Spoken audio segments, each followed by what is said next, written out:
So you're dreaming of a career in beauty, right? It's all about creativity, passion, making people feel amazing. But, and this is a big but, turning that dream into a real successful career means making a super smart business decision right from the get-go. So in this explainer, we're going to peel back the curtain, look right past all the glossy brochures, and get into the hard numbers, the real data that's going to help you pick the perfect school for you. You know, it's really a tale of two worlds. On one hand, you've got the dream, right? The creativity, building a list of clients you love, maybe even opening your own spot one day. But on the other hand, there's the data. And we're talking about student debt, state laws, what you can actually expect to earn. The secret, the real key here, is finding a school that gets your dream and respects it enough to be totally upfront with all that data. Okay, so here's our game plan. First, we'll talk about balancing that dream with the hard data. Then we're going to do the maths to see if it's a good investment. After that, we'll get into the super important safety rules. And finally, we'll wrap up by showing you exactly how to pick an awesome school, and just as important, how to dodge the ones you should avoid. All right, let's dive into our first section, doing the math. Look, we have to start with the money. It's the most important first step. Before you even think about signing on the dotted line, you've got to know if a program is actually a smart financial move. So this brings us to the big question, probably the one that's on your mind right now. Is it worth it? And the good news is, there's a really powerful tool that helps us answer exactly that. It's called return on investment, or ROI for short. And what it does is it just cuts right through all the sales talk and gives you a straight-up financial answer. Don't let the term return on investment scare you. It's not complicated at all. All it really does is measure how long it's going to take for the extra money you earn because of your new license to completely pay for the cost of your school. The faster you can pay it back, the better the investment. It's really as simple as that. So this is what it looks like in a formula. It's called the payback period, and all it's doing is balancing two things. On one side, you've got the total cost of school, and I mean everything: tuition, all the fees, those expensive kits, even the interest on your loans. And on the other side, you've got how much more you're going to make. It's basically answering, how much bigger is my paycheck going to be with this license than it was before? Okay, let's make this real. Forget the abstract formula. Let's use a real-world example from Kentucky. Let's say a program cost you $20,000, all in. And once you graduate, you start earning the average wage for a cosmetologist in Louisville, which is over $59,000 a year. Well, that's about $30,000 more than what a typical high school grad makes. So you do the simple math, and bam, you've paid back your entire school investment in about 8 months. That's pretty amazing. And that example really shows you why local data is so important. Seriously, you can't just look at national averages. They can be super misleading. In Louisville, Kentucky, the average hourly wage for a cosmetologist is $28.48. That is the kind of super specific local number you absolutely have to find for your own town or city. Now, check out this comparison. That $28.48 an hour in Louisville, that blows the national median of just under $17 an hour out of the water. And you can see it's also a really strong wage compared to other beauty jobs in the same area. What does this tell you?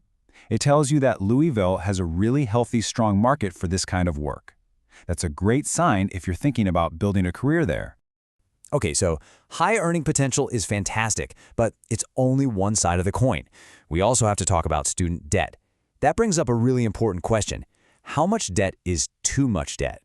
Well, believe it or not, the federal government actually has an answer for that. They have this official measurement called the debt-to-earnings ratio, and they use it to keep schools in check, to make sure that these programs aren't just loading up their graduates with a mountain of debt that they'll never be able to climb out of. And this is a slightly more detailed version of that test. What it does is it compares your yearly loan payments to what's called your discretionary income. That's just a fancy term for the money you have left over after you've paid for the absolute must-haves, like rent, food, utilities. This is the real deal test of whether you can actually afford those payments. So here are the numbers you need to know.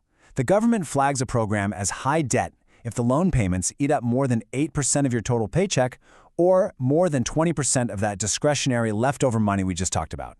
Let me be clear. If a school you're looking at fails either one of these tests, that is a huge, massive red flag. But the government have another test up its sleeve, and honestly, this one's even simpler. It's called the earnings premium test. So using Kentucky as our example again, this is the magic number. A typical high school grad in their mid-20s to early 30s earns just under $29,000 a year. The thinking here is just plain common sense. If you go to a special career program and after graduating you still can't earn more than that, well, then the program has failed. It didn't give you any real economic boost. It's basically a simple pass-fail grade for the school. All right, let's move on to our second section, the rules of safety. We've talked a lot about money, but now we need to talk about what that license you're working so hard for really means. Because it's so much more than just a piece of paper that lets you work. Think of it as a promise, a contract you have to keep the public safe. Yeah, this quote right here just nails it. A professional beauty license isn't an award for being good at aesthetics. It's a safety credential. It's proof. Proof that you know how to safely handle chemicals, sharp tools, and that you understand how to prevent infections. Your number one job, above all else, is to keep your client from getting hurt. And to make sure that happens, to guarantee that public safety, states require a minimum number of training hours. So in Kentucky, for cosmetology, it's 1,500 hours. That's not some random number. It's designed to make sure every single person who graduates has the hands-on skills to be safe from their very first day on the job. So why are these rules so strict? Well, because the dangers are very, very real. The law in Kentucky, for example, flat out bans stuff like MMA, that's a super dangerous chemical used in some shady nail products. It also bans tools like Credo blades, which literally cut into living skin. And just to be clear, these aren't just good ideas or suggestions, they are the law, and they exist for one reason, to stop people from getting seriously injured or getting a nasty infection. Okay, on to our final section, choosing a great school. You get the math now, you get the safety rules, so how do you take all this knowledge and actually use it to pick an amazing school and, just as importantly, avoid the bad ones? I get it, the fear of picking the wrong school is totally real. But here's the thing, predatory schools almost always leave clues. They have tells.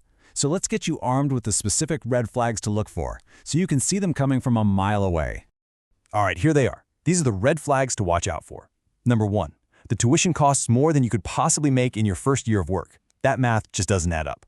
Number 2, the program makes you do way more hours than the state actually requires. Why?